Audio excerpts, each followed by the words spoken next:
Muy buenas tardes, bienvenidos a todos aquellos que nos encuentran presencialmente, como aquellos que están conectados. Hoy estamos en la última clase, presenciando la última clase, y es el broche de oro, teniendo en cuenta de que de todo lo que hemos visto vamos a tener el encuadre, hablando lógicamente de transformación digital en salud, el encuadre legal por dos expertos, ya sea tanto el doctor Oscar Kochler como el doctor Maximiliano Derecho.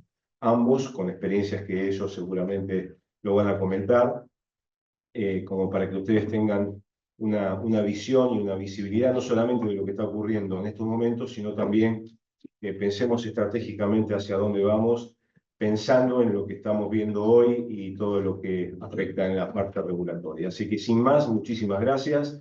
Los esperamos en otras próximas clases sobre estos temas y comentarles que ya a partir del 12 de septiembre vamos a iniciar nuestra actividad en Farmacoeconomía 2, donde también los doctores que hoy se encuentran presentes van a dar su visión acerca del tema que están abordando. Así que muchísimas gracias, bienvenidos. Sin más, a todos, muchísimas gracias. Gracias, Víctor. Por favor. Bueno, buenas tardes a todos.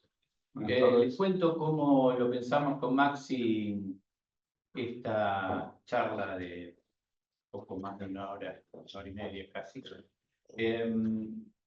La idea es hablar un poco de lo que es transformación digital e inteligencia artificial en lo que tiene que ver con en el mundo en general, básicamente cuáles son las recomendaciones de la OMS, qué es lo que está pasando en la Unión Europea, contar un poquito qué es lo que tiene que ver con la legislación argentina y pensar un poco, esa es la parte que me toca a mí, algunos desafíos o cuáles son los inconvenientes que podemos tener en el sistema.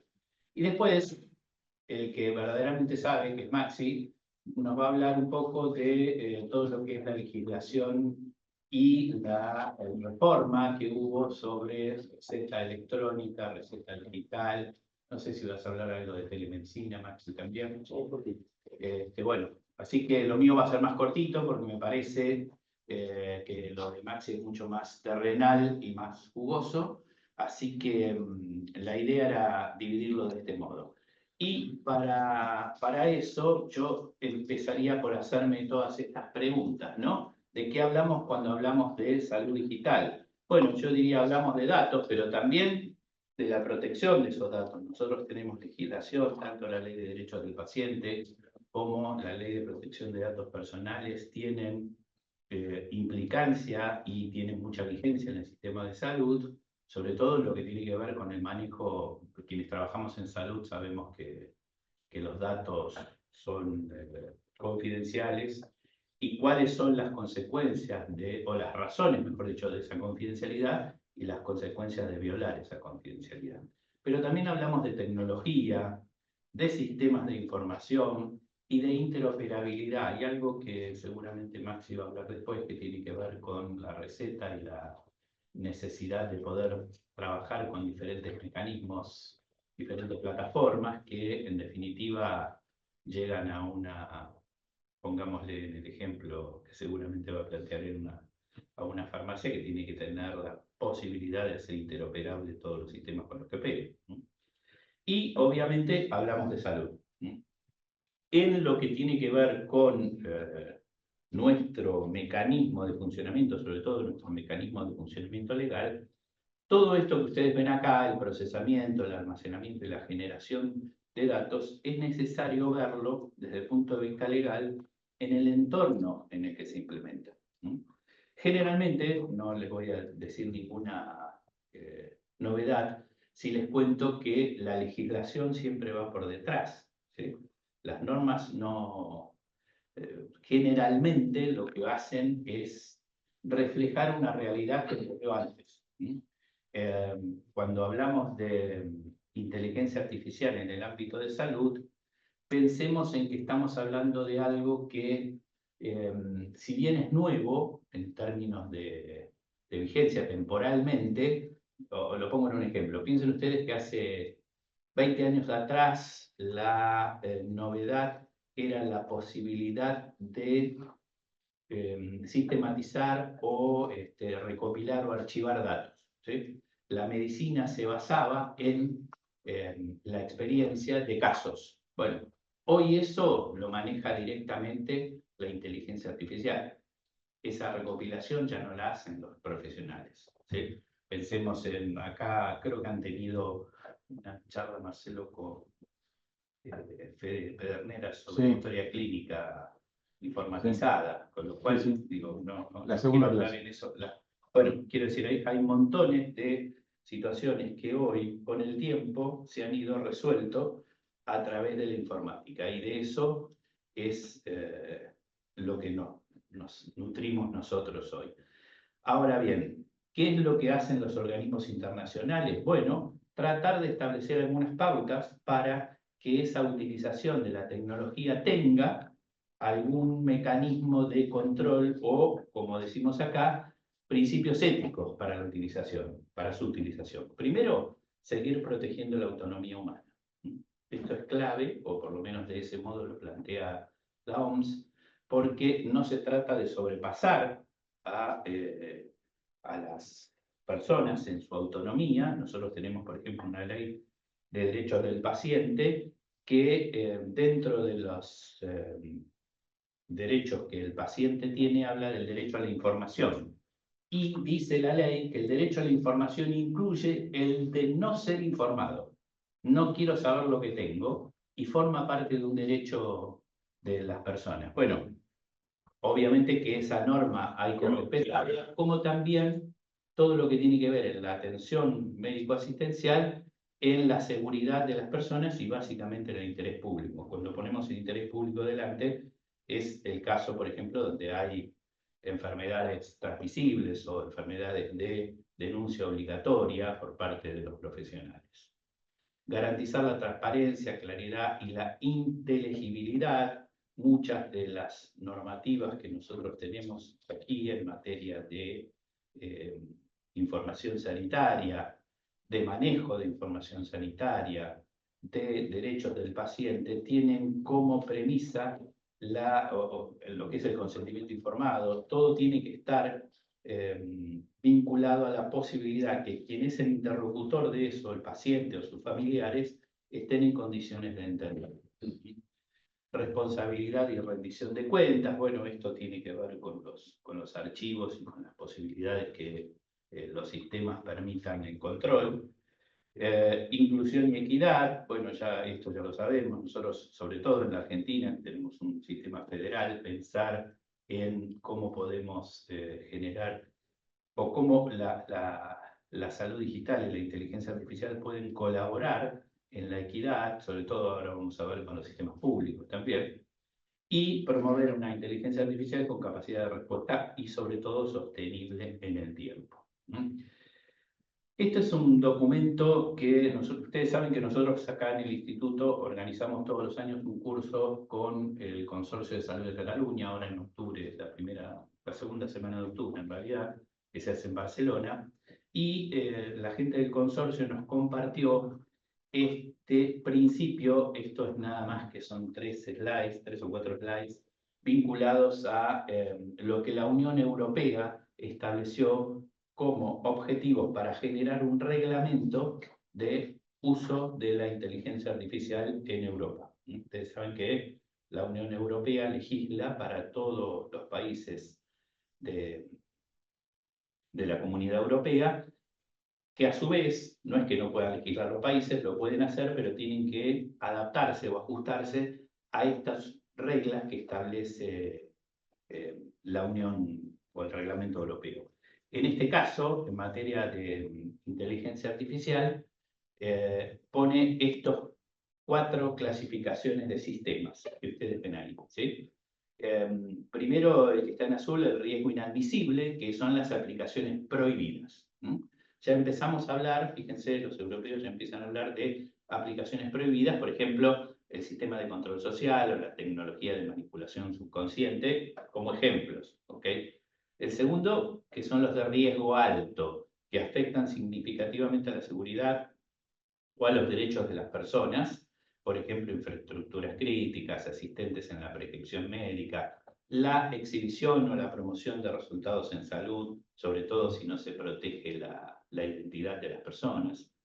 Y la tercera es la de riesgo limitado, son por ejemplo, los chats sobre, digamos, los que tienen los usuarios para preguntar, bueno, todo lo que tiene que ver con el acceso a la información y a qué tipo de información puede acceder la gente. Y finalmente, los de menor riesgo, de riesgo mínimo, que requieren de una regulación específica. Pero fíjense que más allá de la descripción, fíjense cómo establece la Unión Europea el cronograma de funcionamiento de todo esto, que arranca, le repito ahora, en agosto del 2024. Recién para el periodo febrero-mayo del 2025 están hablando de fijar los códigos de conducta.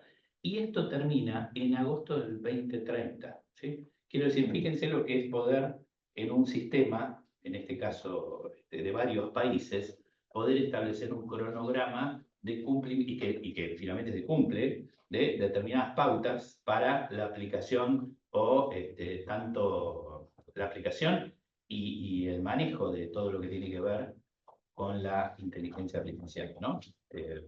Prácticas, guías, las atribuciones de las autoridades, las sanciones, porque fíjense que ahí también imponen sanciones de multas de hasta el 6% del volumen de negocio. Bueno, no es exclusivamente sobre salud, pero sí es importante entender que vamos a encontrarnos en la legislación con determinadas limitaciones. ¿Sí?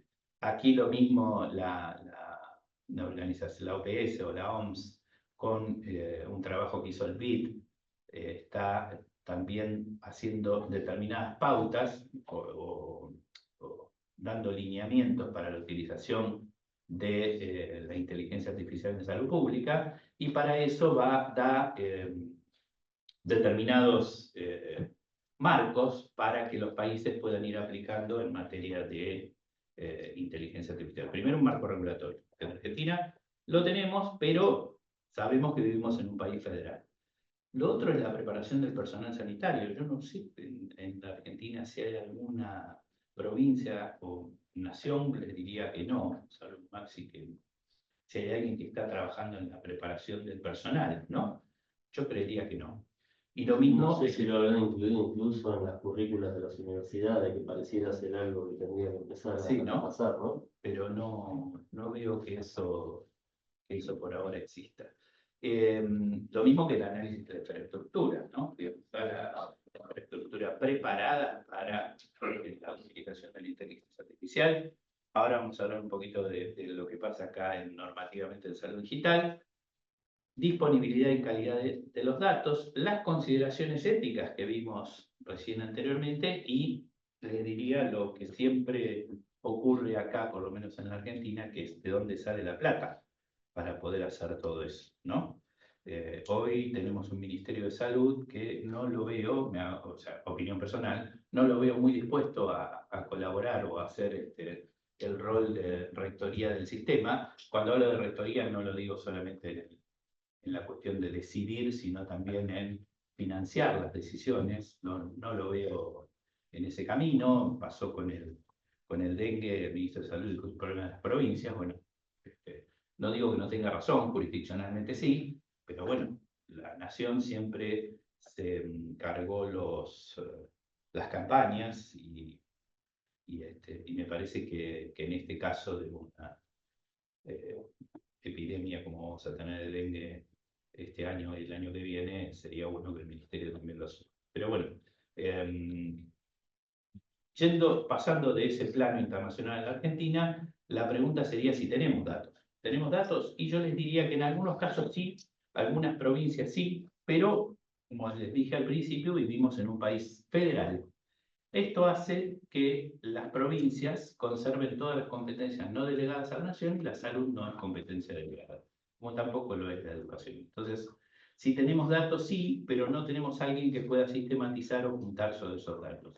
Sí ocurrió que sí existe el CISA, y en el CISA hay datos, no sé quién los lee o quién tiene acceso a esa lectura de los datos del CISA, pero sí ahí tenemos una serie de información. Sobre todo fue muy útil durante la pandemia, por la vacunación, pero hoy, antes de venir acá, hablamos con Maxi que existe una página. Fíjense, nosotros tenemos aquí en el Ministerio de Salud, hay una dirección de salud digital que tiene este mapa normativo argentino de salud digital. Yo les puse solo el título porque es de fácil acceso a través de la página web del Ministerio de Salud, y donde ustedes pueden encontrar todas las normativas que hay en materia de salud digital de cada una de las provincias. Nosotros tenemos sí una ley nacional. Ahora, ¿quién consulta todo esto? Y yo estoy seguro que muy poca gente,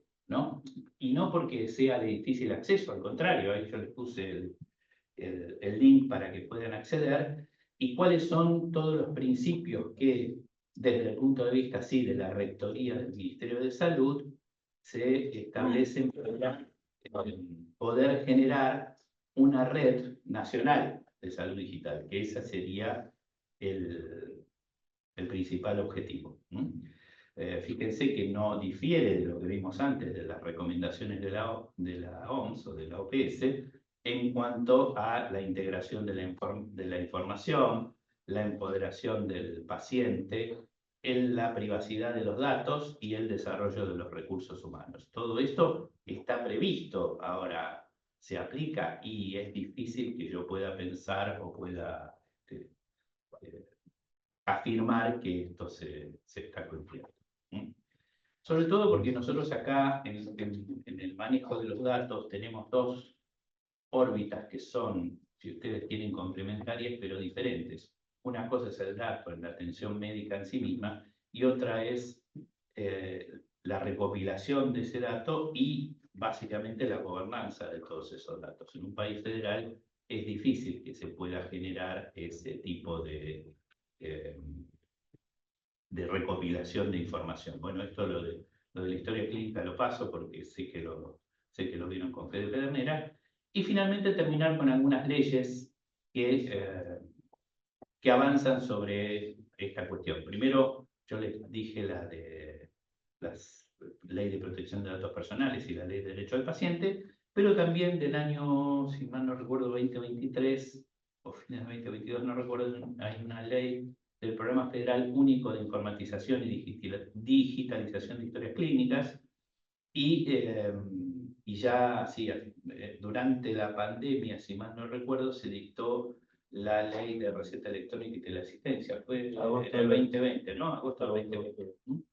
Y después tenemos dos resoluciones, una de la, por entonces, Secretaría de Salud y Ministerio de Salud sobre la Estrategia Nacional de Salud Digital, que está explicitado ahí cuáles son los objetivos que debió o habría de terminar este año, y me gustaría hacer un repaso sobre los objetivos que planteaba esa resolución y lo que se logró, y también una resolución de la Superintendencia del año 2021 sobre política de seguridad de la información. No se olviden que la Superintendencia maneja padrones de 20 millones de personas, y esa información es demasiado valiosa como para que el propio organismo de control no lo proteja.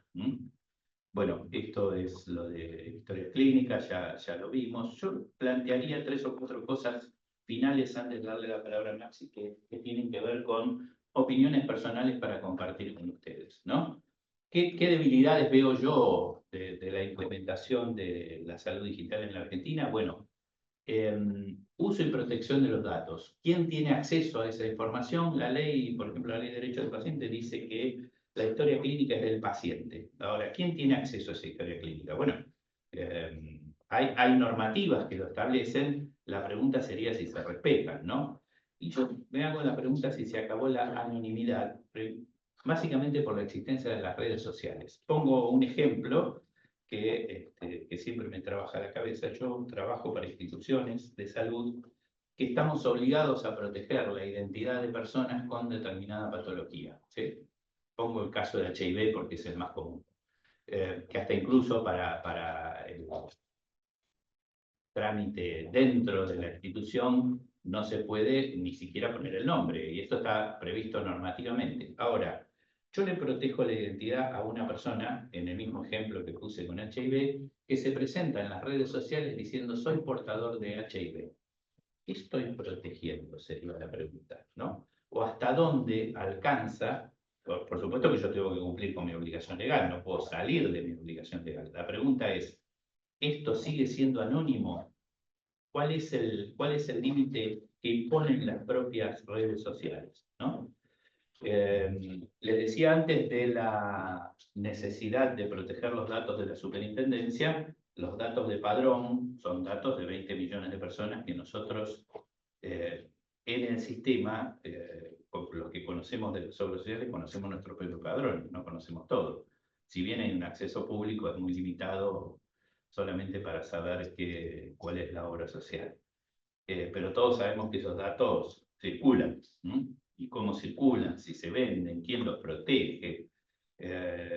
Y lo que hablaba antes del acompañamiento normativo que siempre se produce con posterioridad a los hechos. En este último tiempo, además, y seguramente Maxi va a hablar de eso, todo lo que tiene que ver con la normativa en un país federal, la normativa nacional, tiene, casi les diría, más expresión de deseo que aplicabilidad. Lo explico. Se dicta una ley de receta digital, que es una ley nacional. Ahora, ¿las provincias la aplican? Bueno, la aplican si adhieren. En el caso de la receta, la provincia de Buenos Aires ya dijo que no iba a adherir y que va a seguir con la receta papel. Para darles un ejemplo de lo que representa en un sistema federal el uso o la posibilidad de la aplicación de la tecnología, de la normativa.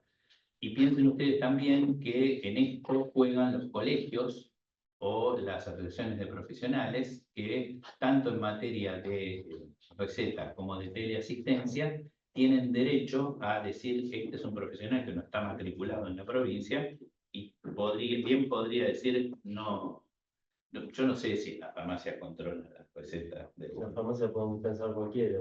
Cualquiera, ¿no? Cuando vas por el débito, ¿no? Cuando vas a cobrar.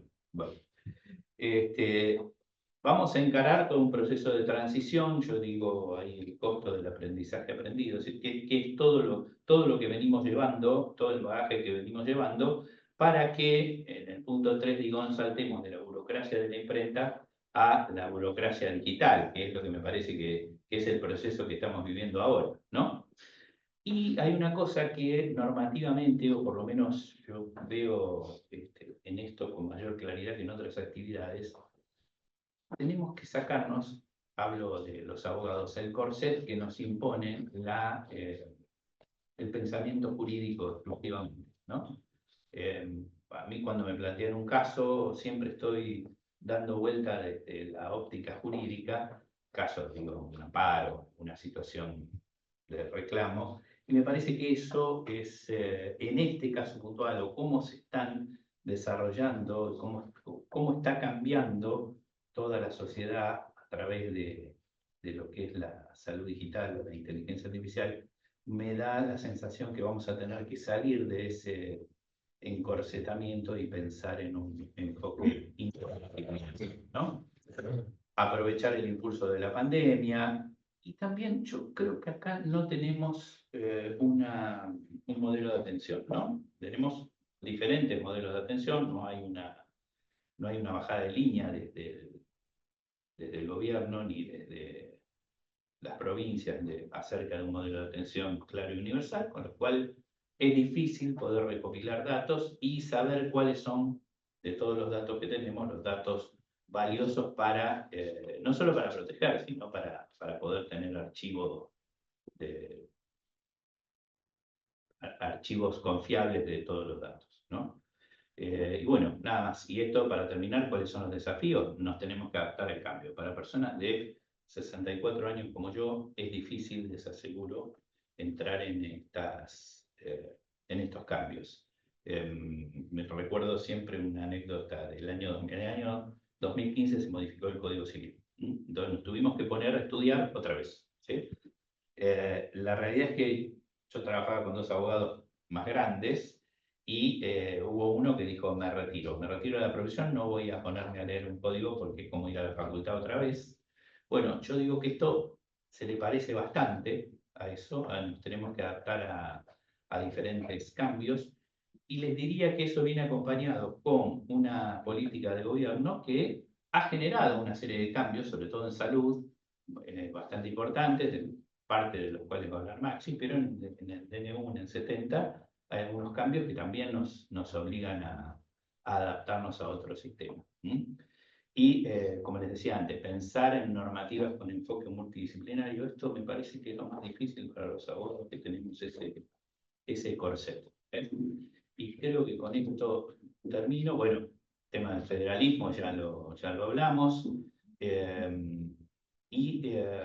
Nada, pensar otra vez en la rectoría del ministerio y en la utilización de los datos como una política que pueda ser impulsada. O sea, hay políticas que si no son impulsadas en el sector público va a ser muy difícil que los diferentes subsectores de salud se adapten, incluida la seguridad social.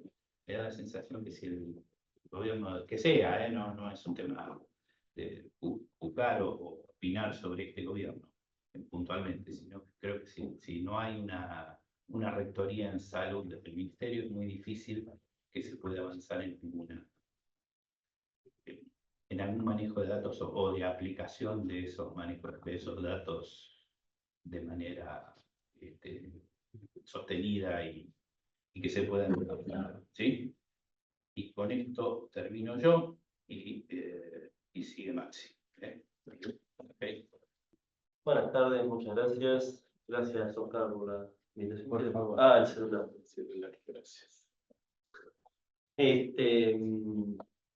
Bueno, la idea un poquito es ver, primero hago una aclaración tanto para los que están acá presentes como para los que están a distancia. Si mientras voy hablando, hay muchos de estos temas que tal vez son difíciles de abordar en 40 minutos o una hora, no sé bien cuánto tenemos.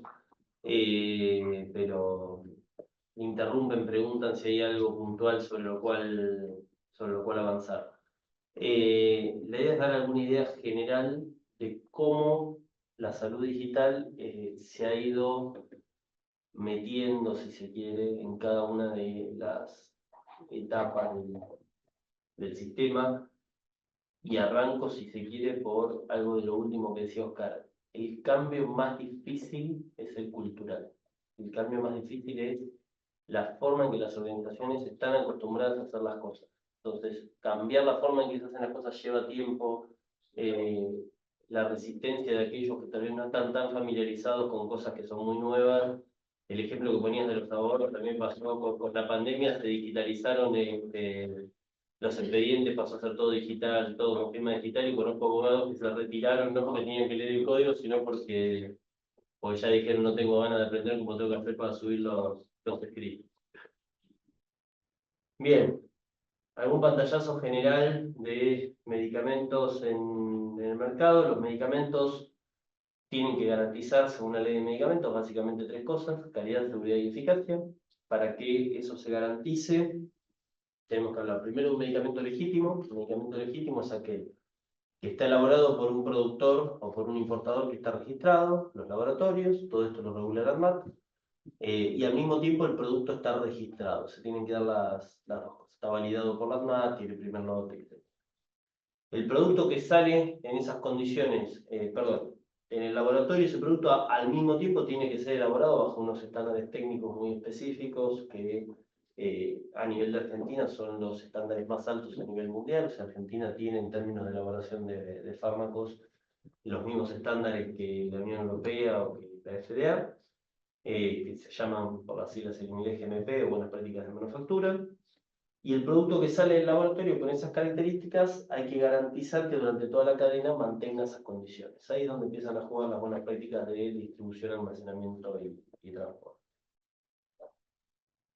Después, una particularidad de este mercado es que no es un mercado, si se quiere, de libre competencia clásico o puro, sino que es un mercado, se le suele decir, fallado, que tiene fallas. Entre esas fallas de mercado, una muy característica es la simetría de información, y que quien decide aquello que se va a consumir no es necesariamente el que lo paga. Generalmente está la figura del tercer pagador. El que lo paga ni consume ni decide, y el que consume, que es el paciente, por lo general va a confiar, o sea, no conoce qué es lo mejor para él, va a confiar en lo que le diga el médico y va a esperar que eso le venga financiado si tiene cobertura a través de la cobertura que tenga. Bueno, en esta pantalla, para que lo puedan ver, no sé si me muevo un poquito, ¿no?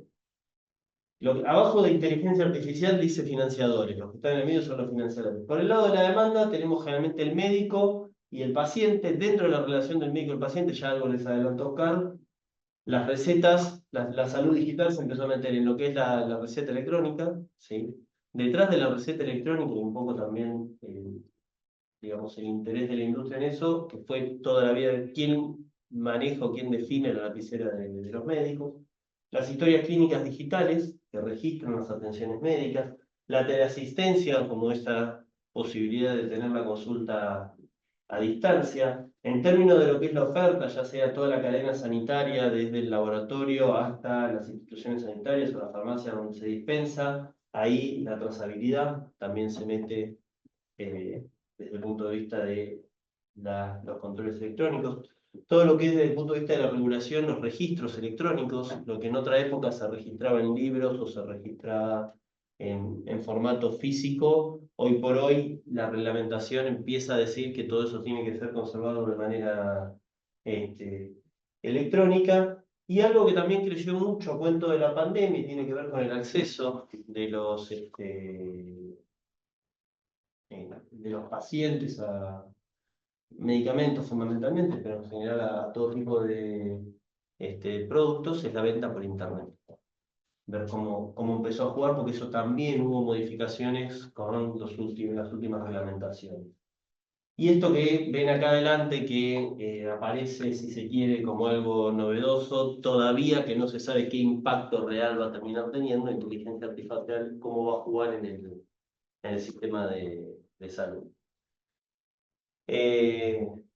Bien, algún concepto muy claro. No sé si tuvieron algo de medicamentos, pero simplemente para mencionarlo, los medicamentos en Argentina todos tienen que estar registrados. Ese registro lo lleva la ANMAT, es el registro de especialidades medicinales, está regulado por un decreto del año 92, que es el 150, que se da la particularidad que es un decreto de la desregulación económica de aquel entonces, y es un decreto que al día de hoy se sigue manteniendo.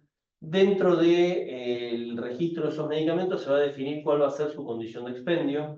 Ahí tenemos o venta libre, que son aquellos que no requieren receta, venta bajo receta simple, venta bajo receta archivada, y para algunas sustancias controladas, como pueden ser generalmente psicotrópicos y estupefacientes, está lo que se llama la categoría de venta bajo receta y decreto, o también le llaman legalmente restringido. Como les contaba Oscar, y pasa con esto y pasa con otro montón de cosas, no necesariamente lo que la letra de la ley dice es lo que después en la práctica se cumple. Particularmente en Argentina, con lo que es la venta de medicamentos, pese a que tengan una determinada condición de venta, todos sabemos que es muy fácil conseguir, incluso les diría, medicamentos de venta bajo receta archivada, como pueden ser antibióticos, que además tienen otro tipo de criticidad. Es posible conseguirlo incluso fuera de los canales sanitarios, no ya sin receta, sino que incluso hasta en establecimientos no sanitarios. Cuando veamos ahora un poco de la receta electrónica, también cómo va a empezar a jugar o cómo va a impactar con relación a este tipo de ventas, porque la particularidad que tiene los registros electrónicos, si siquiera hasta es una ventaja de los registros electrónicos por sobre los registros papel, es que dejan constancia de todo, dejan constancia con fecha, entonces es mucho más difícil que se puedan dibujar papeles en forma electrónica, por decirlo de alguna manera.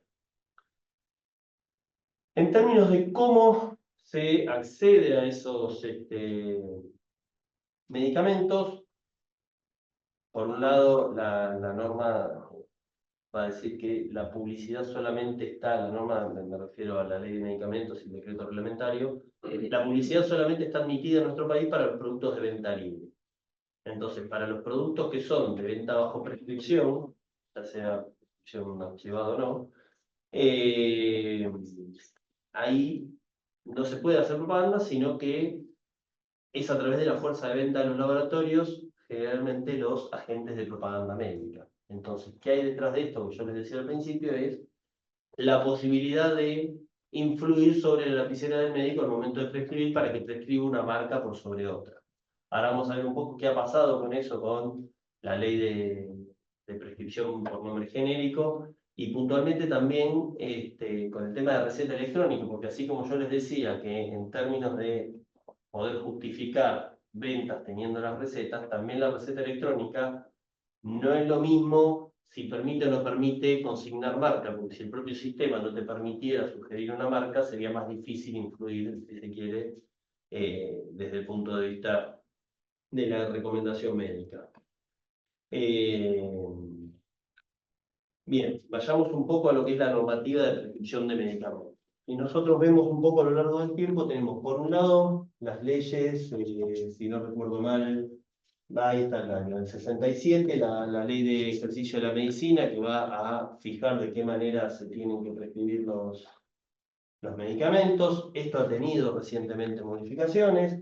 La 25.649, la ley de prescripción por nombre genérico, también tuvo idas y vueltas en el último tiempo. Hay una resolución del 1 de abril del 2020, ahora vamos a ver un poquito más de detalle, del Ministerio de Salud, que si se quiere es la antesala de lo que fue después receta electrónica, que habla de recetas digitalizadas. Esto, para ponerlo en contexto, 20 de marzo del 2020 arranca la cuarentena por la pandemia de COVID, y el 1 de abril, a los pocos días, sale esta normativa que en definitiva lo que buscaba era garantizar que los pacientes, especialmente aquellos que venían con tratamientos crónicos, pudieran acceder a los medicamentos que necesitaban. Agosto del 2020, la ley de prescripción electrónica, ya que les comentaba hace un rato Oscar. El decreto reglamentario sale 2 años y medio después, en febrero del 2023. También un poco a cuento de la caída de esta resolución del 2020. Maxi, que esa resolución, si mal no recuerdo, era aplicable durante el ASPO. Sí, ¿no? ahora llegamos, sí.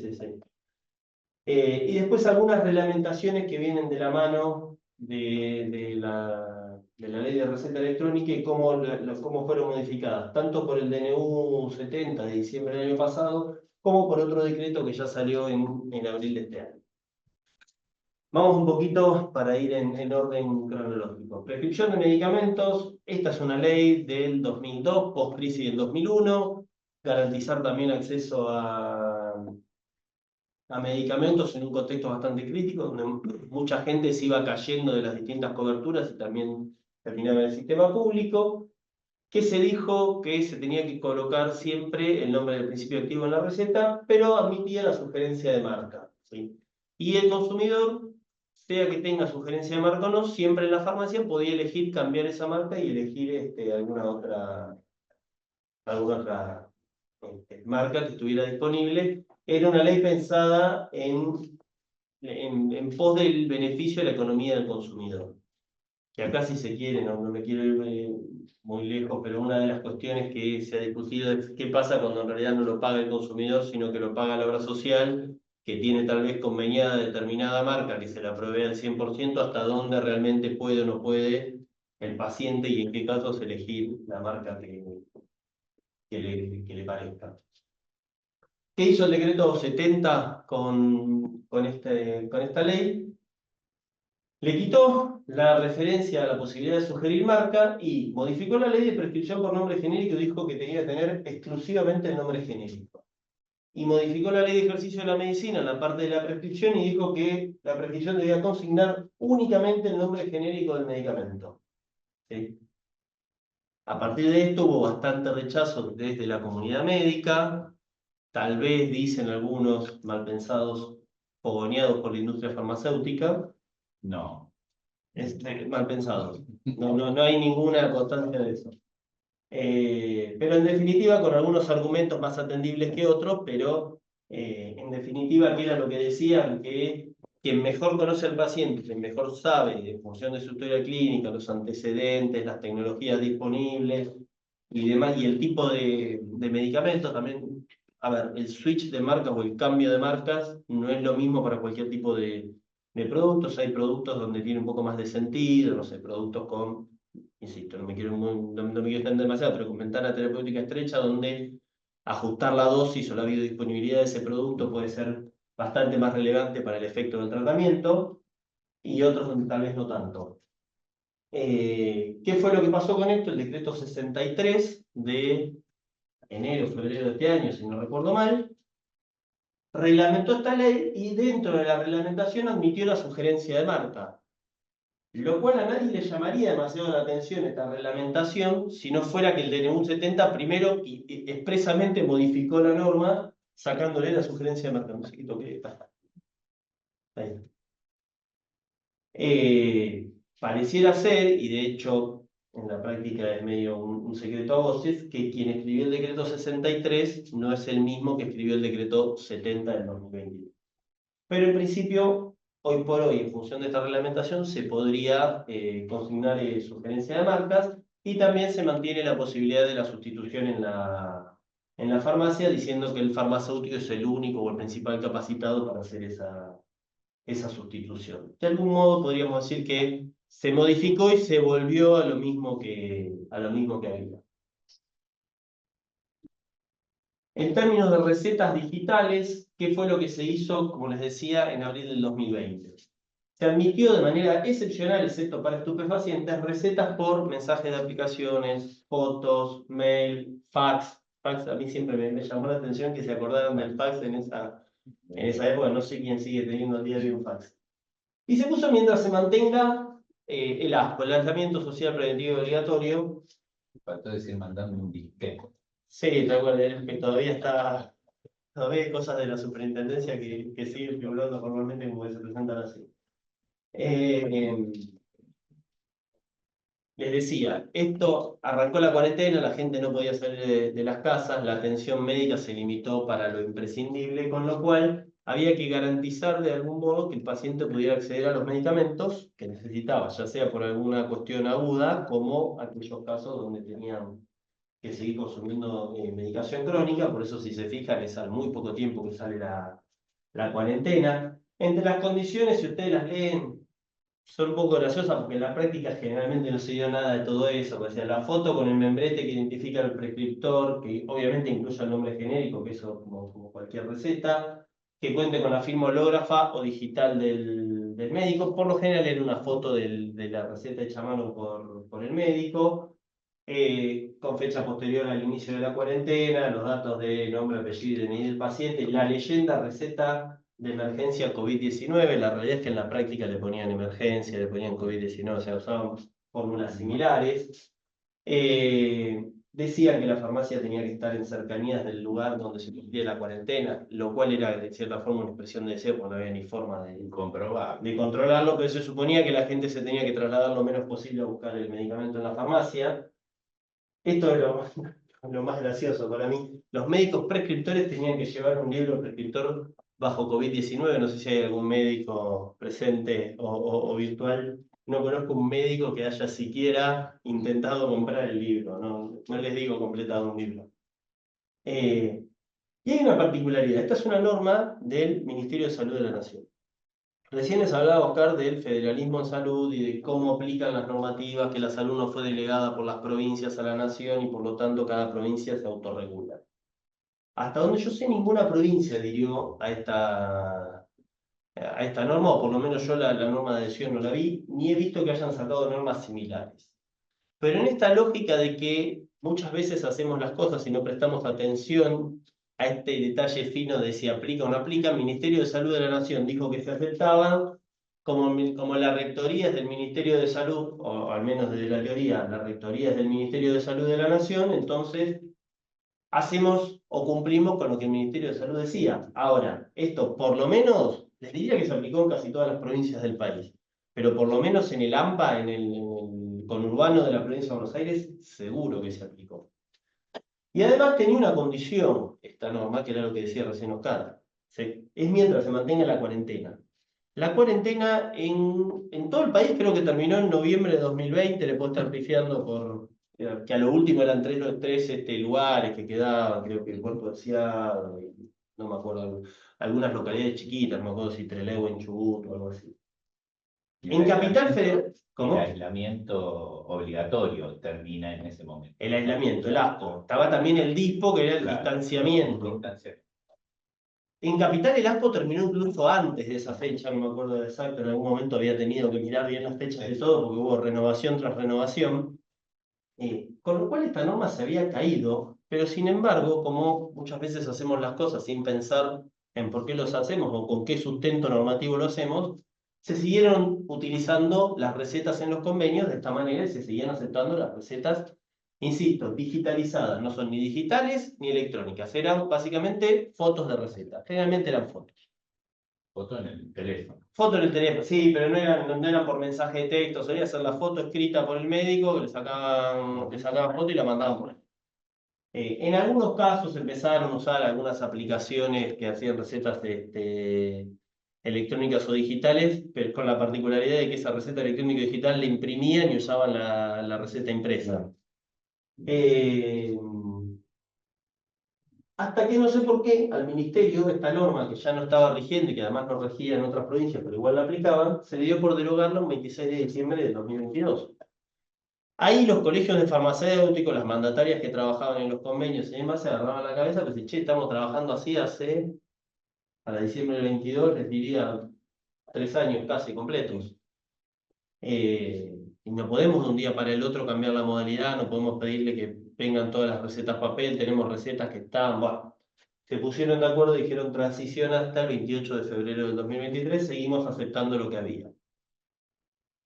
Como estaban todos de acuerdo, no hacía falta sacar una norma para decir que lo admitían, sino que de palabra, como un acuerdo de gente de bien, lo acordaron así. ¿Qué va a terminar pasando? O sea, me adelanto si se quiere, la reglamentación de la ley de receta digital y teleasistencia se empezó a trabajar contra reloj para sacarla antes del vencimiento del plazo. Fíjense que el plazo vencía el 28 de febrero, el 27 de febrero sacan el decreto reglamentario de la ley 27.553, que ahora me explayo un poquito más, junto con 2 resoluciones del ministerio que salen también el mismo día. Ahora vamos a llegar a eso. La ley esta, la 27.553, de receta electrónica y digital y teleasistencia también, sale, la saca el Congreso en agosto del 2020, promediando la pandemia. Y un poco a cuento de esta evolución de la necesidad de poder tener un desarrollo digital más amplio. ¿Qué hizo esta ley? Estableció la admisibilidad de recetas electrónicas y digitales y de plataformas de teleasistencia. La admisibilidad no dijo que no se podían seguir usando las recetas papel. Ahora vamos a ver que esto después lo modificó el decreto 70. Bueno, básicamente voy a decir que estas recetas tienen que ser aceptadas en toda la farmacia del territorio nacional. Volvemos al mismo problema de, en tanto y en cuanto no digan las provincias, hasta dónde deberían o no deberían cumplir con esta norma.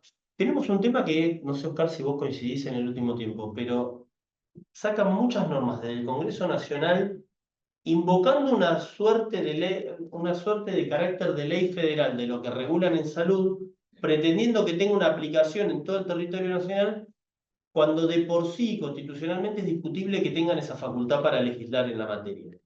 No sé si se los dije tal vez demasiado complicado, especialmente para los que no son abogados, pero tenemos leyes que tienen vocación de ser nacionales, pero que habría que pensar si en definitiva, por más que digan eso, no tenés que salir a conseguir las adhesiones provinciales. Y hay muchas que le ponen que esta ley es de orden público, como si eso le diera un carácter aplicable en todas las jurisdicciones. Es Tal raro, cual. sí. O sea, yo me pregunto si realmente el Congreso, que no tiene delegada la materia de salud, puede imponer a las provincias el uso de recetas electrónicas y digitales. Pareciera ser que Provincia de Buenos Aires está diciendo que no. Ahora vamos a ver un poquito. Va a decir cuestiones bastante macro y va a remitir todo lo que regule el organismo del Poder Ejecutivo o las jurisdicciones con competencia en la materia en el provincia. ¿Qué hizo el DNU 70 que yo les decía? Lo que antes era admisibilidad pasó a ser obligatoriedad. Y desconozco por qué, o tal vez con esta lógica de decir que en este país siempre hay que poner una fecha límite para que empiecen a hacerse las cosas, Le puso de fecha límite 1 de julio del 2024. Por eso ustedes verán que el día de hoy se está implementando 100% esta norma. Ahora vamos a ver que en realidad se terminaron relajando esos plazos, fueron postergando. En términos de conservación de recetas, yo les hablaba antes de lo que es registros electrónicos. No estaba definido cuánto tiempo hay que guardar las recetas. En la ley esta se dijo 3 años. Se hablaba de resguardo de las recetas físicas y las recetas electrónicas. Cuando se modifica con el DNU 70 se pasó todo a registro electrónico. Lo mismo con los libros que tienen que llevar las farmacias, que ahora expresamente se previó que tienen que ser archivos digitales habilitados por la autoridad sanitaria, tanto para libros recetarios, de estupefacientes, psicotrópicos y demás. Cosa que les digo, al día de hoy todavía no lo han implementado.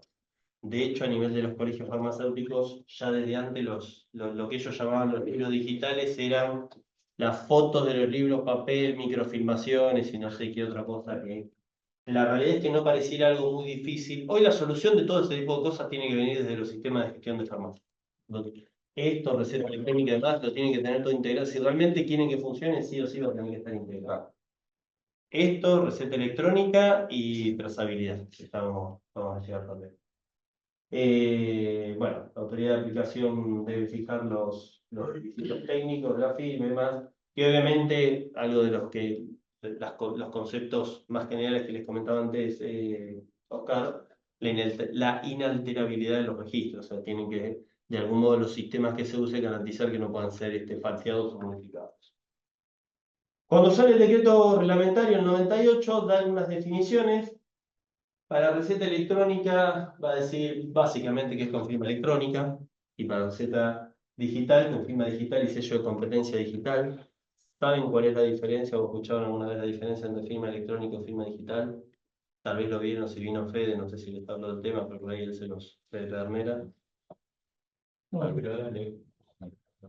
Brevemente. Básicamente firma electrónica es un usuario que se loguea con una contraseña y es validado contra un repositorio de datos donde dice que ese usuario está autorizado para emitir la receta. En cambio, la firma digital requiere, o sea, tiene por lo general un dispositivo criptográfico, un token, que por ahí lo vieron alguna vez, donde hay una autoridad certificante de firma digital que previamente reconoció que esa persona es quien dice ser y se firma con eso. En términos prácticos es mucho más pragmático, si se quiere, usar receta electrónica que usar receta digital, y mucho más rápido, mucho más ágil. Para mí la lógica es que van a ir, de hecho, los principales desarrollos de receta electrónica hoy están, valga la redundancia, por un modelo de receta electrónica con firma electrónica y no con firma digital. Sobre todo para hacerle más ágil. De hecho, para los médicos que lo empiezan a usar es mucho más ágil y más rápido hacer las recetas en algunas de estas plataformas que las recetas a mano que hicieron toda la vida.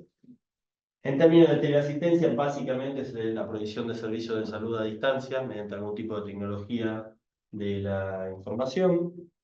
Esto dependiendo la especialidad, suele tener, a ver, para oftalmología medio difícil pensarlo, o dermatología, donde tal vez requiere una observación más directa. Donde tiene, para mi gusto, mucho uso es tal vez en psiquiatría o en psicología, que es la posibilidad de tener la atención a distancia es mucho más fácil. También lo he visto bastante en el último tiempo, y es lo que comentaba antes Oscar, por ejemplo, las atenciones médicas laborales. Entonces, por ahí tienen que certificar una ausencia laboral y en lugar de mandarle al médico laboral, hacen una teleconsulta. Me ha pasado ver empresas de Capital Federal que tenían la prescripción hecha con la constancia de la atención médica, hecha virtual por alguna plataforma que era real, y estaba con domicilio o estaba figurado, estaba hecho por un médico de Córdoba. Seguimos. Bueno, requisitos de receta electrónica o digital, esto se lo dejo, entiendo que algo vieron con Fede Pedernera. Hay mucho de lo que les comentaba Oscar al principio en cuanto a los requisitos macro que tienen que cumplir este tipo de cuestiones. Algo fundamental que les mencionaba Oscar y que lo ponen acá en la norma y lo van a ver en algunas reglamentaciones posteriores es la interoperabilidad. básicamente lo que tienen que garantizar con cualquiera de los sistemas que se implementen, porque no va a ser un sistema unificado del Ministerio de Salud de Nación, es que esos sistemas puedan hablar y comunicarse entre sí.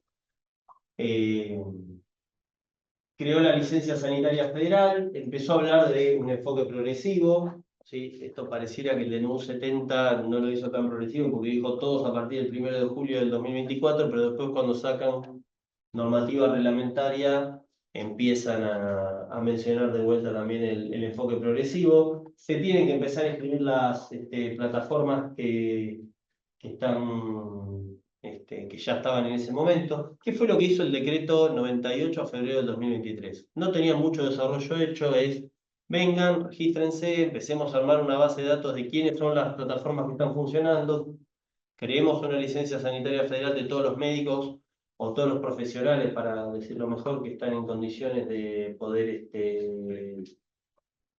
prescribir, y le pusieron una fecha en ese momento de registro hasta el 31 de diciembre de 2023, que básicamente es, bueno, registramos todo este año y quedará el problema para la gestión posterior, seamos nosotros o sean otros, lo digo desde el punto de vista del Ministerio de Salud,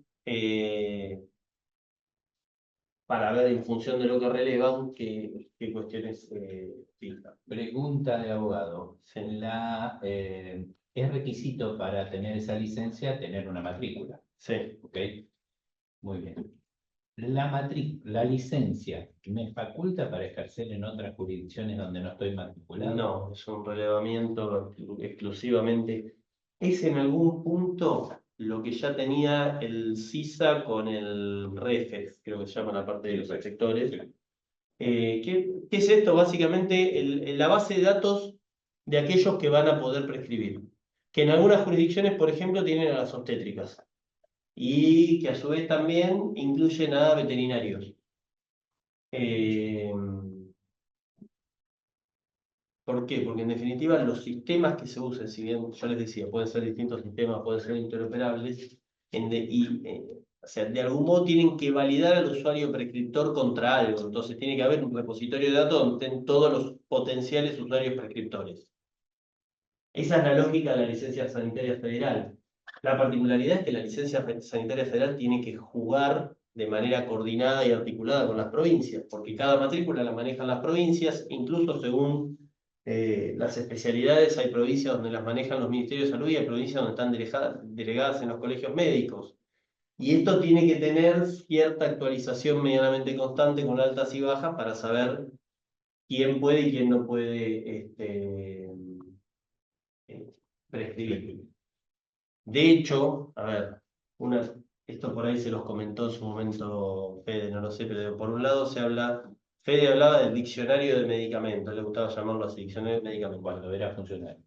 Y ahora sigue hablando de lo mismo, ahora lo habla desde afuera, pero lo llama diccionario de medicamentos. Entonces, ¿qué es lo que vos tenés que tener para prescribir? Tenés que tener, por un lado, quiénes son los que pueden prescribir, por otro lado, tenés que tener qué se puede prescribir, y acá me adelanto y les digo otra cosa, no es solo medicamentos, porque de hecho, una de las modificaciones que hace la normativa nueva es toda prescripción, incluye medicamentos, incluye dispositivos médicos, que les digo, en dispositivos médicos está recontra verde todavía en Europa. Recontra verde, se están focalizando en medicamentos y, si se quiere, un poquito más en prácticas médicas, en estudios clínicos, análisis de laboratorio, no sé, algún estudio de diagnóstico por imágenes, todo lo que sea prácticas médicas. De algún modo, ¿qué es lo que se busca? Con un diccionario de medicamentos, con un listado de este tipo de prácticas, que vos puedas tener estandarizada la información, ¿sí? Básicamente que vos usás el sistema que quieras, pero todos los sistemas usan el mismo idioma, todos tienen codificados de la misma manera. Eso tiene a cierto grado de avance, todavía no se ha logrado del todo, yo creo que es algo viable, ¿sí? Lamentablemente creo que sí necesitar cierto rol de rectoría, que para mí no queda otra que sea el Ministerio de Salud de Nación, y no me queda del todo claro que lo esté queriendo ser, no que lo sea, sino que lo esté queriendo ser. Porque en esta lógica de que la responsabilidad de las primarias es de las provincias, lo cual es cierto, En definitiva, si vos querés tener algo integrado que te funcione a nivel país, por más que la responsabilidad primaria sea de las provincias, tenés que hacer que de algún modo todos hablen el mismo idioma. En términos del registro de plataformas, hubo una primera resolución del 2023, la 305, en febrero de ese año. Después la derogaron y la modificaron por la 1959 de este año, creo que no me acuerdo si de abril o de junio, que le cambió el nombre, habla del Registro Nacional de Plataformas Digitales Sanitarias, también el registro de recetarios electrónicos, pero de algún modo la lógica es la misma de continuar registrando a las plataformas. ¿Sí? Y Y si a su mal vez, no recuerdo, Max, el registro de recetarios electrónicos persigue que cada receta sea sí, y única, ¿no? una de las características que no les mencioné, no sé si les habrá mencionado, pero una de las características de las recetas es que no se tienen que dispensar más de una vez. Con lo cual, el hecho de usar distintas plataformas hay que garantizar que tengan un código unívoco, ¿sí? Ese código unívoco quiere decir que cada receta de cualquier plataforma que sea, no pueda repetirse ese código y que una vez que esa receta se dispensó, en realidad que se dispensaron todos los medicamentos de esa receta, porque una de las particularidades que también permite la receta digital son dispensas parciales, o sea, cosa que hoy con la receta papel no se podría hacer. O sea, vos tenés 2 medicamentos en una receta, no sé, lo van a comprar y te dicen, no, hoy tengo la plata solamente para pagar uno, entonces te dispensan uno, pero esa receta sigue estando abierta por el otro medicamento. Cuando se vende el segundo medicamento, esa receta se mata, si se quiere, por el sistema para que no se dispense 2 veces. Eso tiene que generar un código unívoco. El formato de ese código unívoco necesariamente va a tener que ser definido por el ministerio, todavía no lo han hecho. Sí han dicho que las actuales implementaciones, esto un poco sigue la misma lógica de la norma que les decía anterior, las actuales implementaciones continúan vigentes en tanto y en cuanto cumplan con los actuales y futuros requerimientos y los términos del cronograma. Empezaron en esta norma, en el decreto que modifica el 98, a hablar un poco del cronograma. Van a decir que es el medio obligatorio, lo que les decía antes, o sea, en teoría no se podría más papel, para prescripciones, tanto de medicamentos como órdenes de estudios, como prácticas y cualquier otra indicación, o sea, toda prescripción médica. Y acá empiezan un poco a blanquear lo que yo les decía antes, que es en la medida que las jurisdicciones locales adhieran. Si se quiere, de algún modo están empezando a decir, bueno, está bien, sí se aplica, pero vamos a tener que ir a conseguir adhesiones provinciales. Sí. Los recetarios hoy no están numerados, ¿o sí? En realidad entiendo que tienen cada uno primero, tiene cada uno su propia lógica, con lo cual podría haber alguno que no, porque no los conozco todos. Ok. Los 3 o 4 principales que sé que andan dando vuelta, tienen su lógica de que no se repiten entre ellos, o sea, dentro de esa misma plataforma, no tengo claro si por el formato se podrían repetir en otra. De hecho, por como están pensados hoy, porque, a ver, Pero decía la papel. O sea, no, los recetarios de papel no. No. Lo que pasa es que el recetario de papel hoy vos vas, dejás el papel y listo. Ah, claro. Ese papel no lo se pueden quedó usar más. cerrado, claro. En cambio, la receta digital es que no vayas a distintas farmacias a que cada farmacia te levante la receta. Claro. Max, ¿qué pasa con las que tienen una receta que tiene varias prescripciones? Pueden despachar una y queda la otra y podrían despacharla en distintas. O decir, queda la otra. ¿En poder de quién? No, que en el repositorio de datos donde esté, porque ese es otro tema. ¿Dónde están las recetas? O sea, la receta digital como tal no tiene un formato físico. De hecho, son los datos básicamente. Por lo general nosotros las vemos visualmente en un PDF, pero no es ni siquiera que el PDF es la receta digital. Entonces, esos datos siempre tienen que estar en un repositorio de datos. ¿Quién tiene ese repositorio de datos? ¿Cómo se accede a ese repositorio de datos? Es una buena pregunta. Y acá les voy a hablar de lo que escuché de Fede, porque la verdad es que no lo tengo claro y de algún modo no lo está definiendo la autoridad de aplicación, lo está definiendo, si se quiere, el mercado. ¿Cómo se están manejando con que cada uno de los financiadores, el caso que conozco, que me comentaba la otra vez Fede, por ejemplo, es el de OSDE, cada uno de los financiadores acepta determinadas plataformas, OSDE creo que acepta 3 o 4, y es como que las recetas que se cargan para OSDE en esa aplicación van como una suerte de repositorio de datos de OSDE. Que si se quiere, o sea, ese repositorio de datos que pertenece a OSDE, entre comillas, no deja de estar la infraestructura tecnológica de cada una de las aplicaciones. ¿Y qué es lo que hacen los sistemas de farmacia? Vuelvo sobre la idea de que son los sistemas de farmacia los que van a tener que, de algún modo, permitir la parte práctica de esto.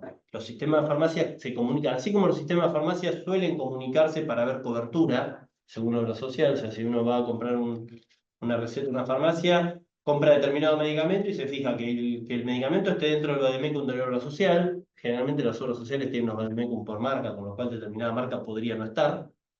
Y también te va a decir qué porcentaje de cobertura tiene según el medicamento que sea en esa obra social. La otra cuestión que tiene que hacer ese sistema de farmacia es permitir buscar la receta dentro de ese repositorio de datos. Bien, dice que las autoridades sanitarias jurisdiccionales pueden adherir. Y les decía esto, que la resolución de este año modificó, llamó al registro, se llama el RENAT-DIS y el registro de recetarios electrónicos. La lógica es esta misma que les decía. Delegan en la Dirección de Sistema de Información Sanitaria la posibilidad de establecer reglamentaciones. Sacó una primera disposición, que es la 1 del 2024, donde fija algunas cuestiones más de formalidad, de formulario que tienen que cumplir para registrarse y demás. Y también que van a tener que registrarse los responsables y que van a publicar las plataformas registradas. Hace poco me fijé, está en una página medio difícil de encontrar dentro del ministerio, pero si lo buscan, creo que figuraban 4 plataformas registradas al día de hoy. ¿Cuál es la condición para ¿cómo? utilizar un sistema que esté registrado? Debería, sí. Debería, Se pero supone hoy, que sí. o sea, supone que hoy sí. no lo es. Hoy no es una Y condición. lo que pasa es que, a ver, hoy por hoy, tanto en cuanto no adhieran las provincias, es como que tenés que mirar el microclima de capital. Y hay otro tema, una cosa es lo que digan las normas y otra cosa es lo que se controla. O sea, hoy por hoy, yo no veo que esté en el ministerio, y esto corre por mi cuenta, no tiene capacidad para salir a verificar qué es lo que pasa en el mercado, con lo cual, para mí hoy, en esta instancia del desarrollo, el ministerio tiene que apuntar a lo macro, a la implementación macro, a que éstas empiecen a funcionar. El sistema ya venía con cierta práctica y cierto ejercicio de aceptar recetas virtuales, ¿sí? Las recetas digitalizadas, que no son estas, con un sistema mucho más simple, pero ya venía con cierta lógica de aceptar recetas virtuales, con lo cual, de hecho, para mí lo que va a terminar imponiendo, y creo yo que van a quedar, no sé, menos de 10 sistemas de receta, va a ser lo que adopte cada financiador o cada convenio. Ahí hay que ver cómo juega, por ejemplo, un Preserfab, con algún convenio grande Una mandataria. de medicamentos, sí. Cómo empiezan a... O sea, de hecho, tengo entendido, esto me lo comentaban también, que no sé si a partir de septiembre o a partir de octubre, OSDE va a pedir que todas las recetas sean electrónicas. Con lo cual, por más que la provincia, si eso llega a ser así, por más que la provincia de Buenos Aires diga que no adhiere a la receta, ojo, provincia de Buenos Aires cuando dice que no adhiere, no dice que no acepta la receta electrónica virtual, lo que dice es, sigo aceptando las dos cosas, la virtual y la papel. Lo cual tiene cierta lógica en el sentido de ir progresando a que sea todo Que de virtual. hecho es lo mismo que dice la resolución del ministerio, porque este periodo de contingencia Sí, es... bueno, la resolución del ministerio, cuando crea, a ver si lo puse, no me acuerdo en qué parte está, Arriba. meten el concepto de contingencia. Arriba, mira, en la 1959, ¿no? Sí. Bueno, sí, de implementación y contingencia. Contingencia va a decir que son dos cosas: periodo de implementación e inconvenientes técnicos. Que en esos casos, por excepción, se acepta la receta papel con firma hológrafa, que es la receta de toda la vida. Y a su vez, va a decir que aquellos que no lo tengan implementado, aquellos profesionales, tienen 180 días corridos. Con lo cual, pongámosle que pusieron una nueva fecha de corte a 31 de diciembre de este año. Que yo estoy convencido de que esa fecha se va a volver a correr. Es imposible que lleguen a implementarlo 100% para... No, igual, a ver, así como les digo que esa fecha se va a correr, no me parece mal que vayan hacia eso. O sea, me parece que lo lógico es un enfoque progresivo. Tenemos que ir de a poquito, o sea, lo mismo. Productos médicos, no me quiero meter muy lleno, pero hacer identificación de productos, tener un catálogo de productos médicos con la cantidad de medidas que tienen, es larguísimo, son un montón, es bastante más complicado. todavía no están avanzando con productos médicos. Tiene lógica que vayan primero por medicamentos. Incluso tiene lógica que vayan primero por estudios médicos, porque los estudios médicos, sobre todo en instituciones, hoy era muy común, no sé si a ustedes les ha pasado ir a atenderse en alguna clínica o en algún sanatorio, cuando te mandan a hacer un estudio dentro del mismo sanatorio, muchas veces no te dan la orden. Te dicen que la cargaron por sistema y te mandan, no sé, al área de rayos para hacer una radiografía. Entonces ya hay bastante más evolución. ¿Qué es lo lógico de esto? Que de a poquito vayan sumando más. Insisto, yo creo que el que va a marcar un poco el ritmo van a ser más desde el lado de los financiadores. Cuando los financiadores los empiezan a exigir para empezar a cubrir, para empezar a pagar las prestaciones, para mí se va a empezar a aplicar más. Les decía, me comentaron, no lo sé, pero me dijeron hace poco, que OSDE a partir de, no me acuerdo si es, me dijeron el mes que viene, no sé si lo dicen por septiembre, que está a la vuelta de la esquina, o por octubre, iba a empezar a pedir 100% prescripción electrónica. Si es así, van a tener un crecimiento grande, digamos. Historia clínica digital, entiendo que ya lo vieron con Fede, no me voy a meter demasiado, es una ley de marzo del 2023, todavía tiene muy poco desarrollo, hay informatización y las historias clínicas son cada vez más informatizadas. ¿Qué es lo que pasa hoy? Que no hay una historia, lo que llaman la historia clínica, o sea, el Programa Federal Único de Informatización, Sistema Único de Registro de Historias Clínicas Electrónicas. ¿A qué apunta esto? Una historia clínica unificada que ustedes, según donde se atiendan, puedan tener todo el historial médico. Es un poco más complejo, lo mismo, la interoperatividad con esto es fundamental, porque si no es muy difícil de implementar. Para mí tiene todavía un desarrollo muy incipiente, es algo que con el tiempo debería progresar más, pero bueno, veremos cómo avanza. La otra cosa que se modificó con el DNU, bueno, perdón, en este caso no fue con el DNU 70, fue con otro decreto reglamentario, el 345, que admitió expresamente que la venta y despacho desde farmacia, o sea, los medicamentos se tienen que vender desde la farmacia, con alguna excepción porque algunos productos de venta libre permitieron que se vendan fuera de la farmacia, pero tiene que ser, puede ser acordada por canales electrónicos. Antes de eso teníamos una norma del 2008, que en realidad estaba dentro de una norma que fijaba los requisitos para habilitación de droguerías, donde básicamente la prohibía la venta por internet. Estaba discutida si esta norma era solamente para droguerías o también aplicaba para cualquier persona, para las farmacias. La realidad es que hoy por hoy expresamente lo prevén. Este dibujito que pongo acá es porque es el modelo que tiene España. España tiene el modelo donde las farmacias pueden vender a través de internet y tienen este loguito. No sé si tal vez lo cambiaron al día de hoy, por ahí quedó viejito el logo, pero el concepto es que tienen un logo donde pueden entrar y los deriva a la página de la Autoridad Sanitaria Española y pueden verificar que esa farmacia está registrada o no. Nosotros todavía tenemos la particularidad de que el Código de Ética Farmacéutica de la Provincia de Buenos Aires prevé como falta ética, desconozco por qué, que los medicamentos, que los farmacéuticos vendan medicamentos por internet. Yo entiendo que esto tendrían que empezar a abordarlo los colegios farmacéuticos para que la venta de medicamentos por internet, para garantizarse que la venta de medicamentos por internet esté o salga de la farmacia. Porque si no, para mí, la realidad va a ser que este negocio va a terminar yendo para otras manos. Internet es bastante inabordable, para ser honesto, no para Argentina, sino para todos los países del mundo. No se puede controlar todo lo que se vende por Internet, es literalmente imposible. Trazabilidad de medicamentos, ¿cómo estamos? Vamos, un concepto muy general, trazabilidad lo que permite, vamos a ir, es para un grupo de productos, yo esto se los dejo. En el caso de trazabilidad, a diferencia de lo que está previsto con las recetas, vamos al dibujito, es una base de datos única, donde cada uno de los estamentos de la cadena, laboratorio, distribuidor, operador logístico, droguería, farmacia, informan y se va reconstruyendo esta cadena. Esta base de datos está en cabeza ANMAT, que es la que recopila toda la información.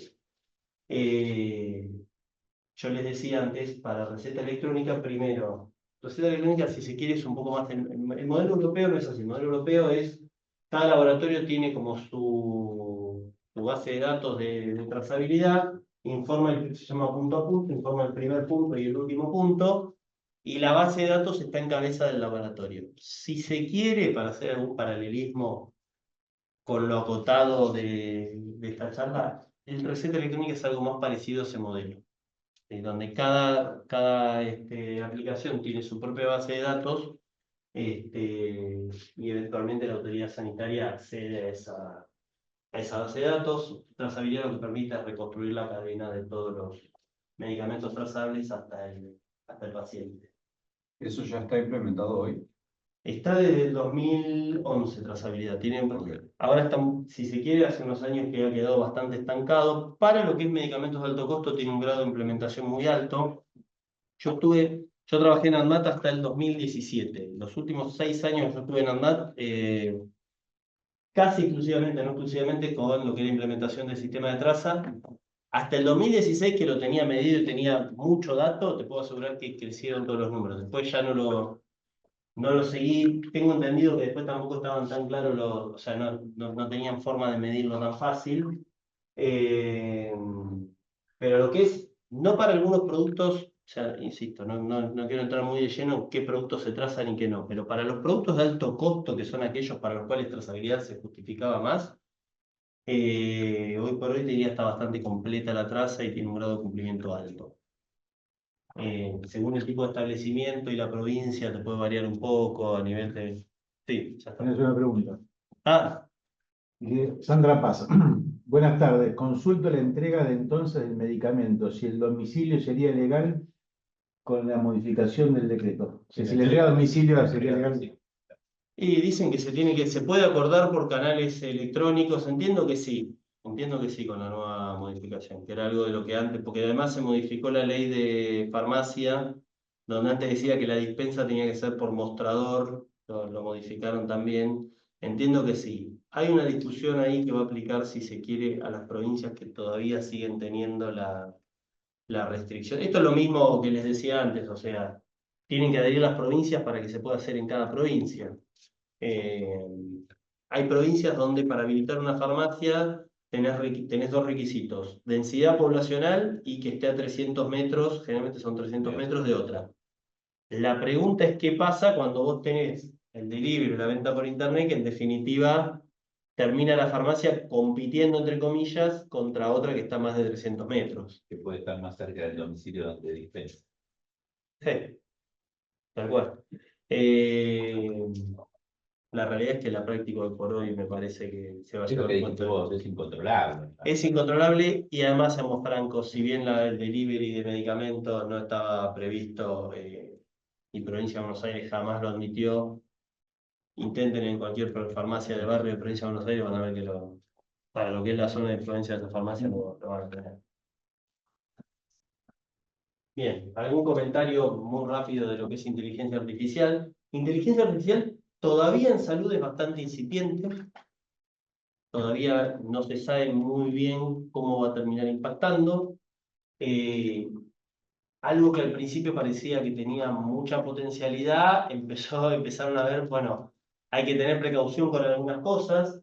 De hecho, a ver si lo tengo ahí, la OMS al principio habla, creo que lo mencionabas vos antes, Oscar, habla de inteligencia artificial aplicada a la salud y 6 principios rectores, y después empieza a hablar más de un uso seguro y ético de la inteligencia artificial, o sea, cómo poner el foco de que la inteligencia artificial sea bien utilizada.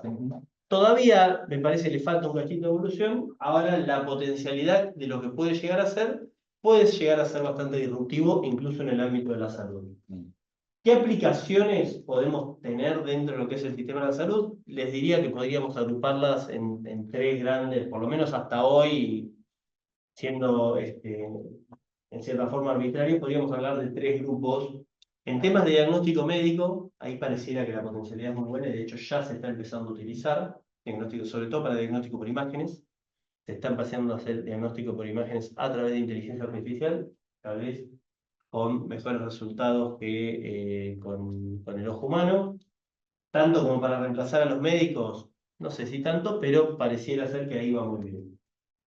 En dispensa de medicamentos, ahora vamos a ver un poquito si lo mismo, puede reemplazar a los farmacéuticos. Y en fabricación de medicamentos también tiene una potencialidad que no es menor, sobre todo para el sistema de los financiadores. Ahora voy un poquito sobre eso. Bueno, en medicina y diagnóstico médico es lo que les dije. Estos son los papers que fui encontrando de inteligencia artificial. Yo los dejo con el link, no sé, supongo que les comparten después la presentación como para que lo puedan ver. Incluso les dan algunas estadísticas. En 2016 ya el 86% de organizaciones que proveían servicios utilizaban inteligencia artificial. ¿Para qué sirve el diagnóstico médico? Algunas aplicaciones que ven, detección precoz y diagnóstico de enfermedades, un diseño de algún tratamiento personalizado, eficiencia en términos de ensayos clínicos, ¿sí? Acelerar el desarrollo de nuevos fármacos, esto es lo que tiene que ver con la industria, en el sector farmacéutico. ¿Qué es lo principal que dicen con relación a esto? Que podría cortar de 20 años a 5 más o menos el tiempo de desarrollo de una nueva molécula, lo cual es un montonazo. O sea, sobre todo en las fases tempranas de desarrollo de una, o de investigación, mejor dicho, de una molécula, de un nuevo fármaco, puede servir para descartar, o sea, con muchos modelos predictivos y demás, puede servir para descartar muchos fármacos. Y eso fuera así, lo que antes tardaba 20 años en llegar puede tardar 5, y a su vez te deja, si se quiere, tiempo ocioso para invertir en más investigación, con lo cual pueden llegar más rápido y muchas más moléculas. Las moléculas nuevas que llegan al mercado, no sé si ustedes trabajan todos en financiadores o qué, pero más o menos estarán familiarizados, no suelen ser moléculas baratas. De hecho, muchas veces suelen ser moléculas monopólicas, con protección, que está bien que sea así, digo, con protección de patente, protección de propiedad intelectual, pero que en definitiva no dejan de ser, y especialmente en un país como el nuestro, con un sistema de salud y con normas como las nuestras, no deja de ser una presión muy fuerte para los financiadores en el país, y son bastante caros. Por lo cual ahí todavía hay que ver cómo evoluciona, pero puede haber algún punto a prestar atención. Uno de los informes, por ejemplo, dice si va a sustituir el trabajo de los humanos, la inteligencia artificial. Yo creo que no, yo creo que siempre va a haber algo, por lo menos hasta hoy, hay que ver cómo se da después, pero yo creo que siempre hay una parte detrás de los sistemas que va a requerir de la actividad humana. Lo que sí pareciera pasar, de hecho hay un tipo, por ahí lo escucharon, Santiago Bilinkis, creo que es, que habla mucho de inteligencia artificial. Y una de las cosas que plantea que está empezando a pasar con la inteligencia artificial es que muchos trabajos o muchas cosas que antes se hacían con la intervención humana se acortan, se eficientizan, y lo que va a pasar es que vamos a necesitar menos profesiones tradicionales, si se quieren, o menos oficios tradicionales, y a su vez menos personas para realizar actividades. Con lo cual sí se abre un panorama de cómo va a afectar el mercado laboral, e incluso esta persona que les digo planteaba que se está analizando, no en Argentina, sino en otros lugares del mundo, la idea de algún concepto de salario universal, o sea, de pagarle a la gente no por trabajar, sino por no hacer nada. Sí, una acotación a esto. Yo no sé si ustedes lo tuvieron, estuvo Diego Branca. Sí, sí. Bueno, nos ha tocado compartir en algunos paneles con Diego, y los médicos, cuando hablamos con los médicos, le preguntan, ¿va a reemplazar al médico? Y la respuesta de Diego fue no, pero el médico que no se adapte a la inteligencia artificial va a ser reemplazado por el médico que se adapte, ¿sí? Que es otra cosa diferente, ¿sí? Y cierro con esto, para lo que es logística y dispensa de medicamentos, estuvimos viendo recién, tenemos receta digital, tenemos, si se quiere, teleasistencia, tenemos trazabilidad de medicamentos. Cabe pensar si podemos llegar a tener farmacias sin gente que la atienda. De hecho, por ahí han visto que existen algunas experiencias no para medicamentos, pero sí para otro tipo de productos, de tiendas donde entran y no hay personal, o sea, es todo, entran, lo leen por lo general usan distintos dispositivos de radiofrecuencia, o sea, se lee por O sea, ustedes pasan por abajo de la antena, les lee todos los productos que compraron, se tienen que loguear con algún tipo de tarjeta de la cual se cobra la mercadería. Teóricamente, al menos, es algo que tranquilamente se podría llegar a dar con una dispensa de medicamentos. Ustedes podrían tener todo digital, que a través de la receta ir con el paciente, ir con el dato de la receta, validarla de alguna manera y que una máquina le dé tipo dispensadora, le dé el medicamento que le corresponde. Me parece que nos falta un tiempo para que algo de eso acá en Argentina pueda pasar, pero o sea, es dentro de las cosas que habría que mirar si como es, si la inteligencia artificial no podría llegar a ir para ese lado. Bueno, Bueno, muchas muchas gracias. gracias. Maxi. Preguntas, sí. De todas las leyes y reglamentaciones que vieron, ¿había alguna que hablaba de